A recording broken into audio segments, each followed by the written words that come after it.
What's up, guys? Welcome to episode. Aaliyah, what episode is this one? 28. I'm not sure because it's going to be a good one. But it is pre recorded, as I mentioned several times before. When I'm traveling, if I'm in a position to have both good audio and video, I'll try to record live. I made a bigger effort years ago, and I still remember it like it was yesterday. I'm filming in Pittsburgh.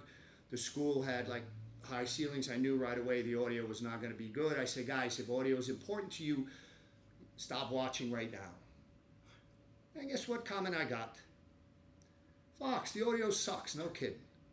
So now, if I cannot control both audio and video, I pre-record. But it is going to be a good one, guys, because this is one of the topics that is constantly in the world of jiu-jitsu talking about gi versus no gi.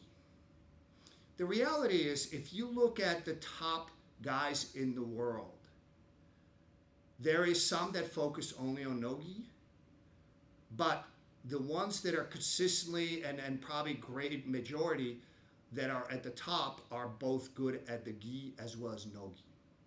And why is that? Why, Mika Gaval, perfect example. Why is that? Well, I'll tell you why. What at least my opinion is. I think a lot of times people just kind of focus on the grips too much. And that's guys that are not going to be good at both. Okay? They're going to be good at the gi. Then there's guys that are, focused on no gi only, and they tend to kind of like freeze up when the gi is present. Like literally they just like, I don't know what to do.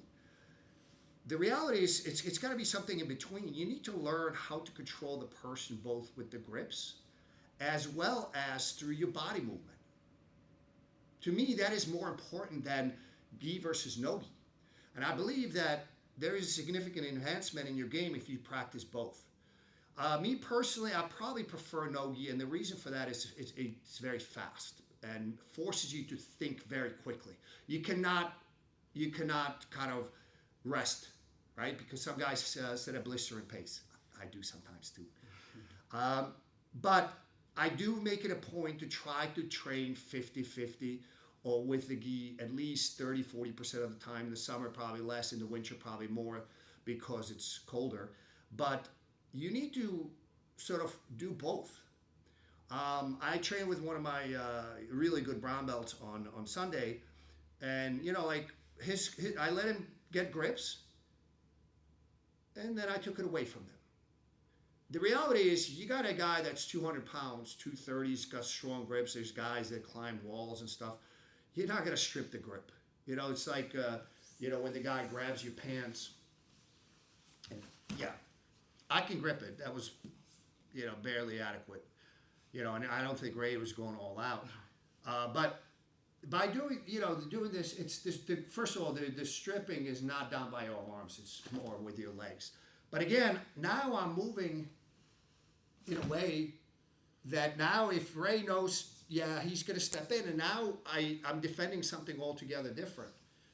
I'm defending his movement. So a lot of times when I see the guy, and this is a very common guard pass, especially guys that prefer the gi. Go ahead, Ray.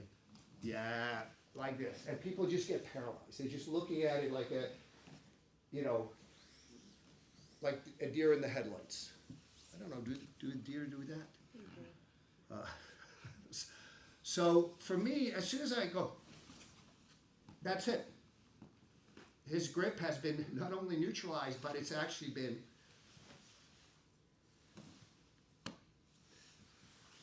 I don't strip the grips. I make them irrelevant. That is a very important concept, okay? So let's look at a couple of examples, and then we're going to go into greater details on the app because that's what we do. Passing, when I'm passing guard, again, the grips become extremely important. So once what you need to practice is as soon as the guy gets grips, is make them irrelevant. What do I mean by that? So yeah, let's go close guard first. So I'll let Ray take whatever grips. normally, if I'm going live, I'm not going to let this is very dangerous. You can see that I'm already leaning to my left because if Ray gets the second hand in, now you're defending a constriction. You can see my voice changing when I turn to the camera. So it's like, this is very strong grips. So as soon as I normally will not do that, but for practice purposes, I will. I'm going to stand up. And I know now he has to change, and it's more similar to a no-gi game. Okay, and one more example, and then we're gonna take it over on the app side. So that was close guard. Again, those were very strong grips. A lot of times people, when somebody has their hands in the collar that deep, you're leaning backwards to try to strip them because it's not in front of you, it's over here. When you start to lean backwards, you're subject to a hip heist. You're subject to being wrestled up on. But let's look at this one again. So again, I will not usually do this, but he has to change. He has to change. So basically, what I do, and this is sort of more the intuition, let's call it that. I'm not a talented guy. I actually was quite untalented. But somehow I developed over the decades of training jiu-jitsu, developed a jiu-jitsu intuition, and it's through just constant training. I'm constantly playing with, okay, what if, sometimes if I'm training sort of softer, I will let people get some movement where, okay, I'm not quite sure where this goes. It's kind of interesting. It's like your body learns how to react to those situations. So a lot of times, especially when the guy gets strong grips, with a guy that's 230, which Ray is not, as soon as he gets that dominant grip, I stand up and I start to move in a way that makes that grip worthless. And that's what I recommend for you. I will see you next week.